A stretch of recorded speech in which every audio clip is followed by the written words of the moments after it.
வங்கக் கடல் கடைந்த மாதவனை கேசவனை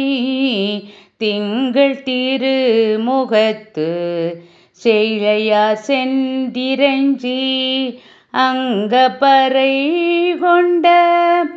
ஆற்றையணி புதுவை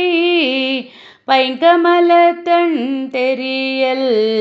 பட்டர்பிரான் கோதை சொன்ன சங்கத்தமிழ் மாலை 30 தப்பாமே இங்கிப்பரி சுரைப்பார் 2 மால்வரை தோள் செங்கண் திருமுகத்து செல்வ திருமாலால் எங்கும் திருவருள் பெற்று இன்புறுவர் எம்பவாய்.